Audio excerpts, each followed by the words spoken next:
Once upon a time, in a quiet little town where mornings smelled like fresh bread and rain on old streets, there lived a small family who believed that love could keep walls from falling. Their world was simple: one bakery, one home, and one dream: to live with honesty, even when the world outside wanted more. The mother baked hope into every loaf, the daughter carried strength in her smile, and the son drew pictures of sunlight when the sky was gray. They didn't have much, but their hearts were full, and the town, though small, beat softly with their kindness. Until one day, change came rolling in like a storm that no one saw coming. The bell over the bakery door made a small ring at dawn, and Anna pulled the trays from the oven with careful hands. The street outside was quiet. A thin mist rested over the roofs and power lines of the small town. The sign on the window said, "Anna's bread," though the bread was made by 3 people: Anna, her mother Mia, and her younger brother, Ben. The town knew them well. People said the smell of their cinnamon rolls could wake a lazy cat. Mia wiped the glass and smiled at Anna. "Your hands are fast today," she said. Her voice was soft but strong. Years of early mornings and hard days had made her calm in a way that felt like warm soup. "I want to get ahead," Anna said. "We have the school rush at 7. Ben slid in from the back, earphones hanging, sketchbook under his arm. He was 17 and looked like the word almost. Almost grown, almost sure, almost brave. He drew pictures of faces on napkins and street signs on his math homework. His eyes saw shape and light all the time. "Eat," Mia said. She put a plate in front of him. "No art on an empty stomach." Ben laughed and ate quickly. "Got it, Mom." The sun rose. The first customers came. Mr. Lee, who always asked for 2 loaves and a joke, left with a laugh. A nurse named Joy picked up coffee for the team at the clinic. The door kept ringing. The little bell had the rhythm of the town's heart. By 10, the street had more cars than usual. A line of dark trucks rolled in and parked by the old park. People in neat jackets and clean shoes got out, looked up and down Main Street, and pointed at buildings. Clipboards, cameras, a drone that buzzed like a big fly. Anna set a tray down and watched them through the glass. A tall man stood apart from the group. He had simple clothes, a plain gray shirt, rolled sleeves. He seemed to see everything and nothing at the same time, like a man not trying to look but always looking. Mia followed Anna's gaze. "Who are they?" "Developers, I think," Anna said. "New mall rumor." Ben glanced up. "A mall here? For who?" "For people who will not buy bread from us," Mia said, with a small smile that had sadness inside it. Later, flyers went up. There would be a town hall, talk of a growth plan and jobs in progress. Half the town was excited. Half was scared. A few were both at once. At 6, they closed the bakery. At 7, they joined everyone in the school gym. The bleachers creaked under the weight of neighbors, teachers, and shop owners. On the floor stood the mayor with a nervous grin. Next to him stood the tall man from the street. "Good evening," the mayor said. "As you know, we have guests. They want to invest." The tall man stepped forward. "I'm Tom," he said. "Our company is Northridge. We build centers that bring stores, clinics, and small parks. We like to partner with local business." Anna felt her jaw tighten. She raised her hand. "Do you mean partner or replace?" Tom's eyes met hers. His voice did not rise. "Partner, if we can. We think growth can fit the town." A murmur passed through the gym. Sam from the auto shop stood. "My dad built our place 30 years ago. It took all his bones. I don't need a chain store next door selling fake tires." A young woman stood. "But jobs! Maybe new jobs. My little sister needs work." An old man cleared his throat. "We got memory here. Memory is not on sale." Voices grew louder. Words bumped into each other. The gym felt hot. Then Mia stood, short and steady. "We can speak one by one," she said. "We are neighbors, not enemies." Tom looked at her. He nodded like he was writing the word neighbor in his head. "Thank you, ma'am." When it was Anna's turn to speak, she did not shout. "I'm Anna. We run a bakery on Main. People come for bread, but they also come to talk and feel okay. I don't want a plan that turns this town into a place with no names." Tom waited. "I hear you," he said. "Could I visit? Not to sell you, to learn." Anna did not trust him, but she said, "You can come. We open at 5." The next day, at 5:50, Tom walked into the bakery. He stood near the picture wall, old photos of Mia with flour on her nose, Ben as a baby holding a spoon like a trumpet, Anna as a girl with a crooked hat. "You were a funny kid," Tom said, "not trying to charm, just stating a thing." "I still am," Anna said. She poured him coffee. "On the house, if you answer 3 questions." Tom smiled with one side of his mouth. "Deal." "First," Anna said, "did you grow up in a small town?" "Yes, a place called Lake Vale. We had one store for everything. My mom ran it. I bagged apples, counted nails." "Second, why did you leave?" "I thought I had to be big. I was wrong about some of that." "Third, do you know what a place like this smells like at 4 a.m.? Tom looked around, took in the warm air, the butter, the sugar, the clean floors. "Like a promise," he said. Anna did not smile, but a corner of her heart did. She handed him a roll. He paid anyway. He left a large tip, and no speech. Mia watched him go. He looked like a man who lost something and is trying to find it. Ben drew him later. Quick lines. In the drawing, Tom looked like a tree that had been in a storm and did not fall. News kept rolling. Some folks cheered the plan. Some put "Save Maine" signs in windows. The dance studio owner, Ava, was worried. The music shop owner, Ray, was furious. The diner crew was split down the middle. School life pulled at Ben. There was a call for art submissions from a city school. If chosen, he could win a grant and classes. He sat late by the window drawing street corners, hands holding paper cups, the way sunlight found the dust in the bakery and made the dust look like gold. One night, Anna found him asleep at the table. She put a sweater over him and looked at his sketches. Each one had love inside. Not big love with fireworks, quiet love that let a place be itself. "Submit them," she said the next day. "I will," he said, but he bit his lip. "What if they say no?" "Then you draw more," Mia said. "The world is big, your hand is steady." A week later, a storm came. Thunder rolled low like a truck on wet gravel. The sky turned gray, the town empty. Anna locked the door at 8. Mia checked the ovens twice. Ben covered the display with a cloth. They were about to climb the stairs when they smelled something wrong. Not the warm smell of baked sure, a sharp smell. Smoke. "Back room," Anna said. They ran. A small spark had started in a loose wire and caught a stack of old boxes. Ben grabbed the small red extinguisher and sprayed fast. Anna pulled a wet cloth over her mouth and threw water. Mia opened the back door for air. The fire died, but the wall was black, a wound on clean white. The power flickered, then went out. They stood in the dark, breathing hard. "We were lucky," Mia said. She said it as a prayer. The next morning, a crowd gathered on the sidewalk.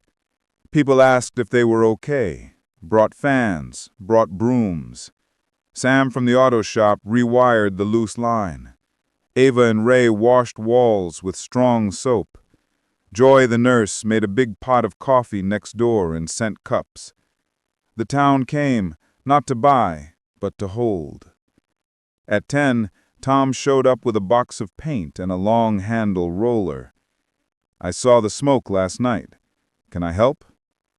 Anna wanted to say no. She wanted to tell him to fix his own plans and leave this one alone.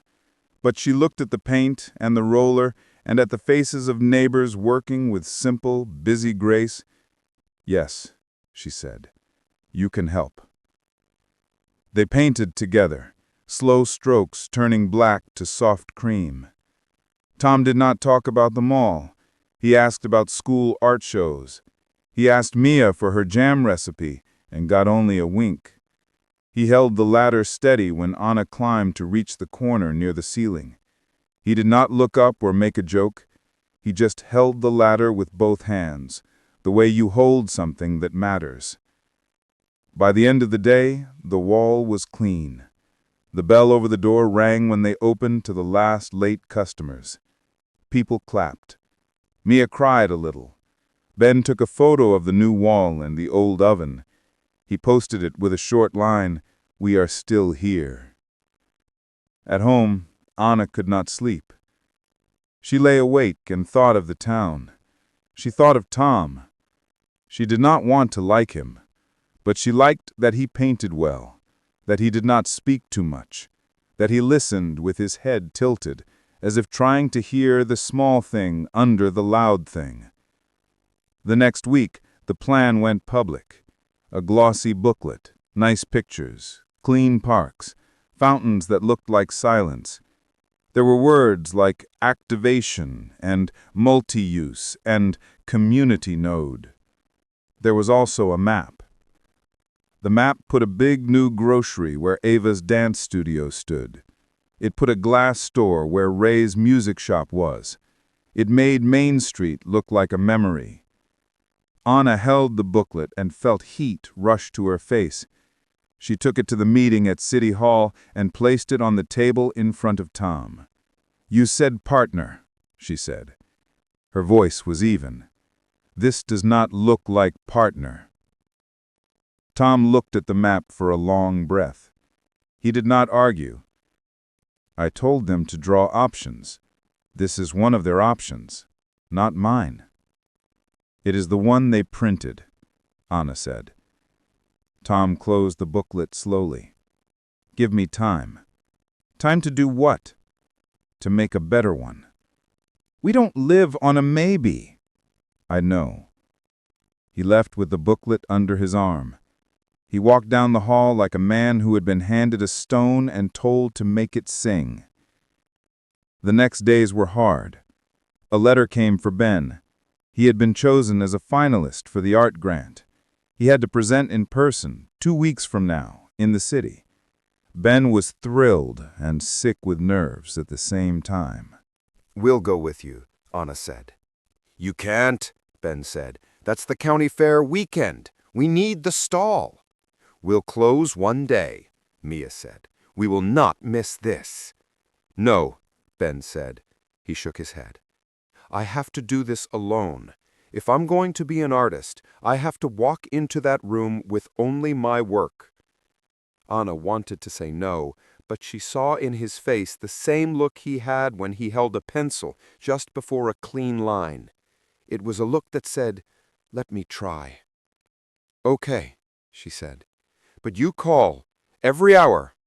"I'll call," he said. The fair came. The town was bright with lights and tents.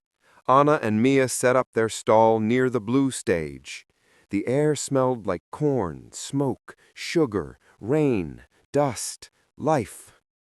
People laughed and danced and argued and forgave all in the space of an evening.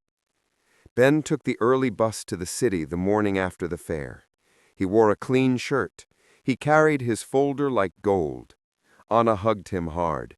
"You've got this." He smiled with tired eyes. "I hope so." "Don't hope," she said. "Do." He laughed softly. "Okay." At noon, a different storm came. Not cloud and thunder. A man in a suit went store to store with papers to sign. "We want a letter of interest," he said. "No obligation, just interest."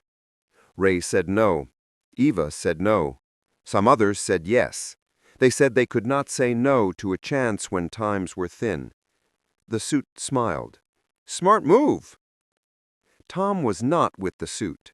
He was in a small room at the planning office with a pencil and a map. He drew an old street and a new path and a line of trees. He put the big grocery by the highway instead of in town. He made a smaller set of shops that would not crush Maine but feed it. At 4, he walked to the bakery and slid the new plan on the counter without a word. Anna looked at it. Her chest opened. It was not perfect, but it looked like care. "It's a start," Tom said. He had paint on his sleeve from something else he had fixed that morning. He smelled like coffee and paper and a little like fear. Anna nodded. "Thank you." "I'm not asking for thanks. You're getting it anyway." Mia leaned over the drawing. "This keeps the dance studio in the music shop," she said, "and makes a small plaza by the clinic, with shade and a spot for food carts." "Food carts?" Anna said, one eyebrow up. "Your bread," Tom said, a small smile, "on wheels, when the weather is good." Anna laughed once. It came out like a short burst of sun. "We don't even have wheels." "I'll find some," Tom said. He said it like a promise a person could stand on. Ben called from the city that night. The bus was loud. His voice was small and big at once. I went in. They were so serious. They took my work and looked at it and did not blink for a whole minute. "And then," Anna said, gripping the phone like a hand, "they asked me why I draw hands so much. I told them hands hold bread, tools, babies, pens. Hands hold a town. They don't think they are important, but they are." Anna stood in the bakery, in the warm light, with Mia by the sink and Tom by the door. "That's a good answer," she said. "That's the truth." 2 days passed. Ben called again. He had won. He had not just won the grant. He had won a place in a summer program with real teachers who could name every bone in a wrist from memory. He would need to be in the city for 6 weeks. The cost was small, but not zero. He would need a room. He would need time. "We'll make it work," Mia said, eyes wet. "How?" Ben asked. "Bread," Mia said. "We know how to turn flour into something." The town made it work. Eva did a benefit dance night. Ray played music on the corner with a jar that said Ben. Joy asked the clinic to sponsor a week. Sam sold a wheel set cheap, and Tom found a cart body at a farm supply store and spent a whole night fixing the axles. When the sun rose, the cart was painted cream and blue and said Anna's bread in simple letters Ben had drawn before he left. "You kept your word," Anna said. Tom looked at the cart. "It kept me honest." Summer came hot and loud, then soft and slow. The cart rolled to the plaza on Saturdays. Kids chased bubbles. The town talked about the plan. Some changed their minds, some did not. A man came from the company to scold Tom, to remind him who paid him. Tom looked at the man and did not move. He said, "I work for them, and for them, and for me. If the plan doesn't fit the people, it isn't a plan." The man left angry. Tom called his mother after. "I think I might get fired," he said. "You'll be fine," his mother said. "You were always stubborn when the thing mattered." Fall came. The air grew thin and kind. Leaves turned the color of old coins. The new plan went to a vote. People filled the hall so full that the door could not close. Ben came back from the city just in time, taller somehow, not in inches, but in spirit. He spoke for 3 minutes and sat down. He did not say progress or memory. He said, "I learned to draw better this summer, but I also learned to look. Please look at this town, not as lines on a map, as hands, as faces." The vote was close. It went to the plan that kept Main Street alive, not frozen in a frame, not paved over, alive. There was joy that night, but not loud joy. People hugged in the street. The diner gave free pie until midnight. The bell over the bakery door rang until Mia told it to rest. Anna stood under the street light and looked at Tom. He looked tired and a little lost. She stepped close. "You okay?" she asked. "I kept my job," he said. "But I have a different title now, local lead.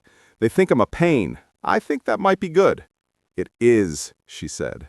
They walked. They did not hold hands. They did not need to. The night felt full, like a held breath that finally exhaled. Winter was sharp. The cart stayed in the back, under a tarp. Sales dropped a little, then a little more. People saved money for heat. A water pipe burst in the back room one dawn, and Anna and Mia used every towel in the house. Tom came in with a wrench and fixed the joint. He apologized for tracking mud on the clean floor. Mia laughed and threw him a mop. The day after the pipe fixed, a small envelope arrived for Ben. He had another chance, a winter show in the city. He would need frames, he would need rides, he would need courage again. He had it this time.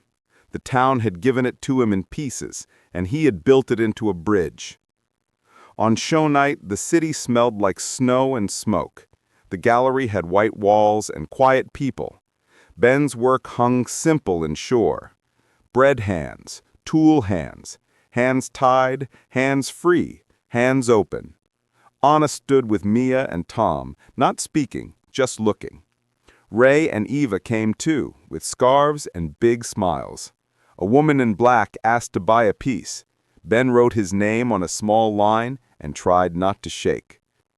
When they drove home, the highway was a ribbon under the stars. Mia slept in the back. Tom drove. Anna looked out at the dark fields and thought about roads. Some roads you choose.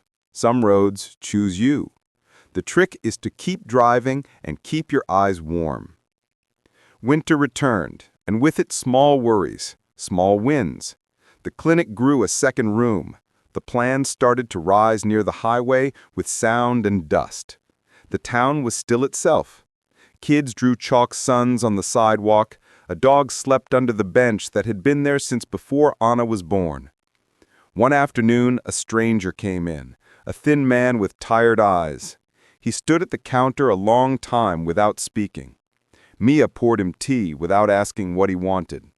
He took the cup in both hands and sighed like the tea was a soft song. "I came here as a boy once, with my dad. We bought a loaf." He looked around. "I got in some trouble last year. I'm trying to be better." Anna nodded. "You can sit. You can rest." He came back the next day, and the next. He started to sweep the front walk without being told. Mia paid him a little. He said his name was Max. He had hands that shook and then learned not to. In time, Max ran the cart on Saturdays. He called to kids by name, learned whose mom liked seed bread and whose grandpa could not eat nuts. The town stretched to fit him. On a day that smelled like rain, Tom stood with Anna by the window and watched Ben carry a new canvas up the stairs. "I think he's going to be great," Tom said. "He already is," Anna said. Tom looked at her. "Then so are you." Anna rolled her eyes. "Don't start." "I won't," he said, but he smiled anyway. The years did not rush. They walked with a steady step. The bakery door kept ringing.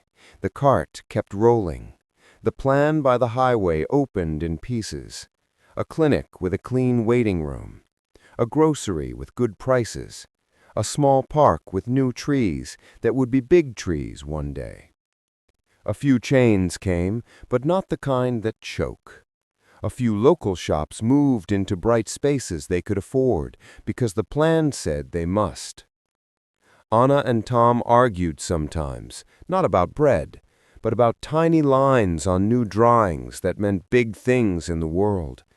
They learned to listen in the middle of a sentence, to lower voices before they rose, to ask, "What do you fear?" instead of, "Why are you wrong?" Mia got older, but not small.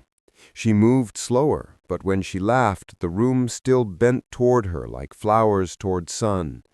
She taught Max to braid dough and taught a new girl from the high school how to fill the case and count change without counting souls.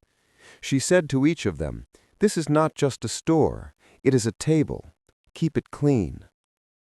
One late summer night, Anna stood out front in the warm dark.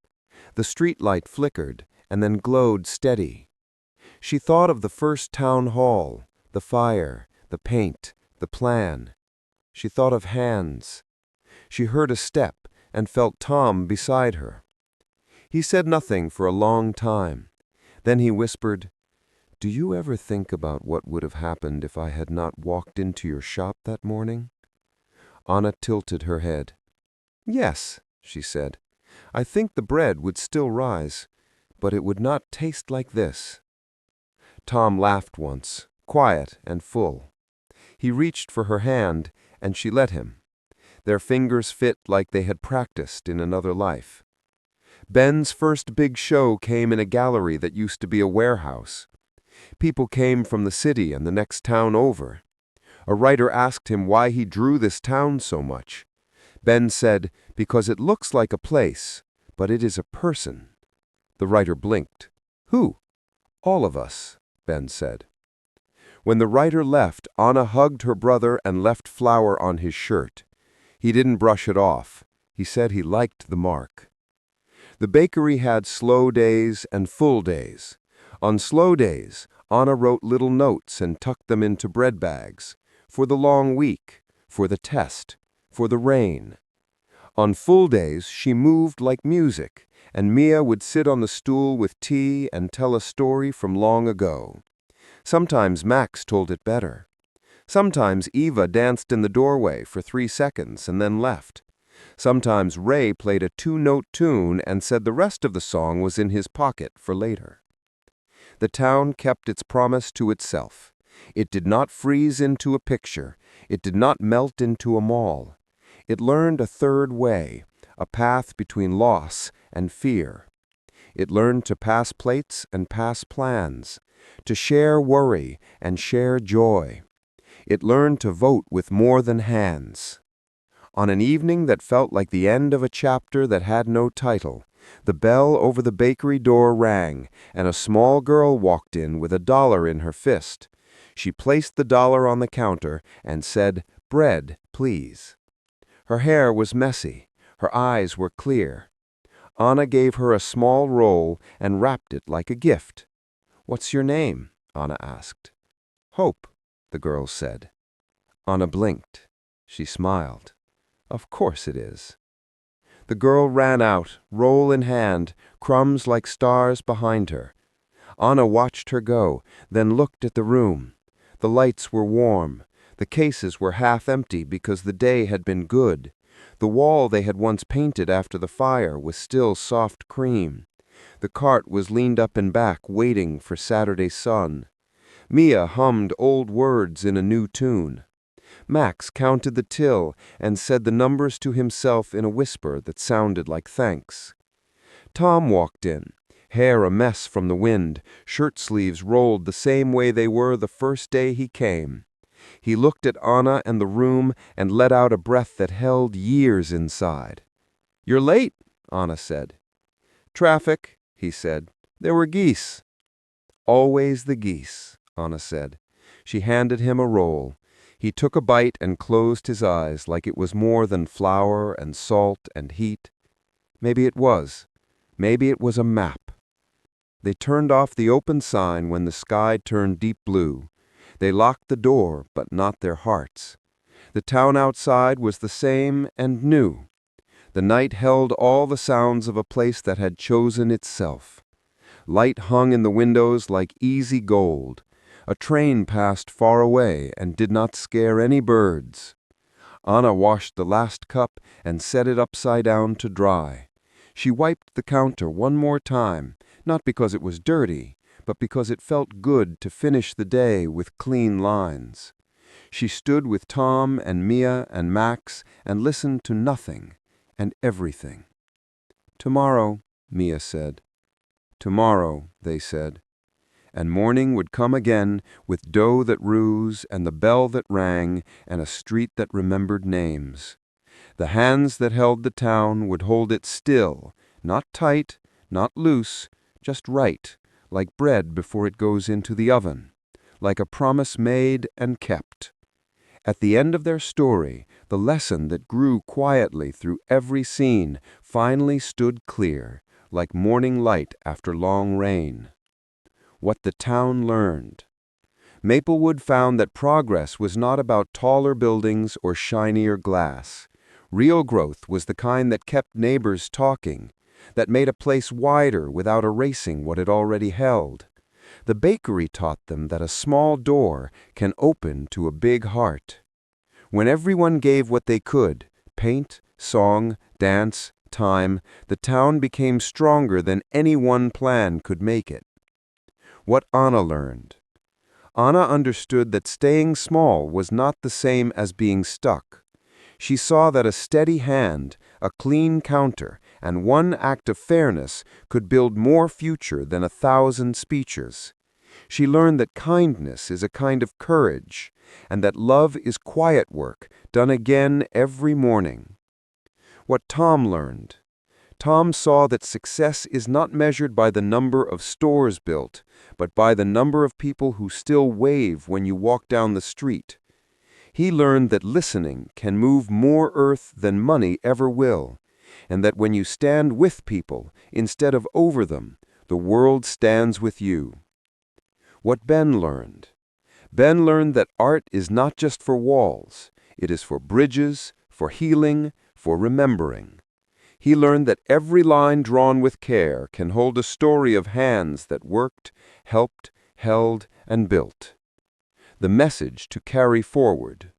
A town is a living thing. A family is its heartbeat. Change will always come, but it does not have to break what is good. If people keep their doors open, if they share what they have, if they let new light fall on old walls, then even the smallest street can glow. And when someone asked Anna years later what kept the bakery alive, she said, "It wasn't bread, it was people. We just kept feeding each other."